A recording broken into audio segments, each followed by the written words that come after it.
सनहिया लगावल बहुत बात नइखे। सनहिया लगावल बहुत बात नइखे। नजरिया चुरावल बहुत बात होला। नजरिया चुरावल बहुत बात होला। भोजपुरी के सुपरस्टार हैं, पावर स्टार कहे जाते हैं और मेरे अच्छे मित्रों में से एक है पवन भाई, और बहुत अच्छे सिंगर हैं, बहुत सुरीले और बहुत कमाल सिंगर हैं। तो उनकी एक रचना भोजपुरी में राजू भाई आपको सुना रहा हूँ।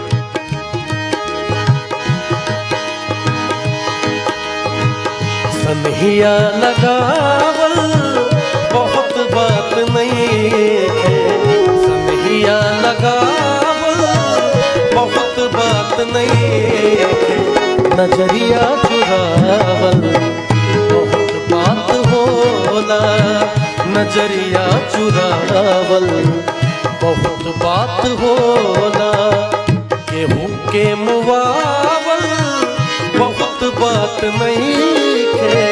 केहू के मुआवल बहुत बात नइखे। मुआ के जियावल बहुत बात होला। मुआ के जियावल बहुत बात होला।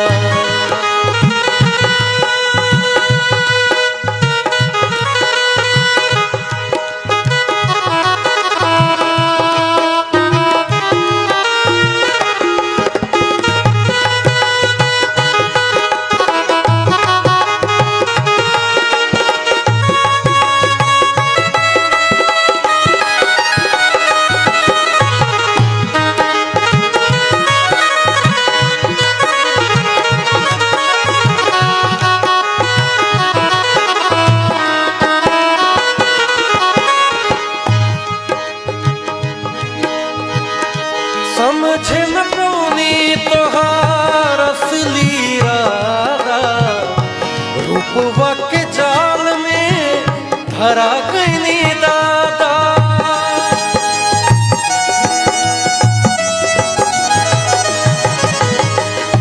समझे न कौनी तोहार असली इरादा।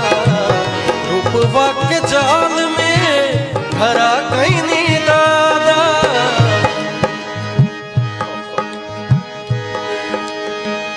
केहू के रुआवल बहुत बात नइखे। केहू के रुआवल बहुत बात नइखे। रुआ के हंसावल बहुत बात होला। रुआ के हंसावल बहुत बात होला। सनहिया लगावल बहुत बात नइखे। सनहिया लगावल बहुत बात नइखे। नजरिया चुरावल बहुत बात होला।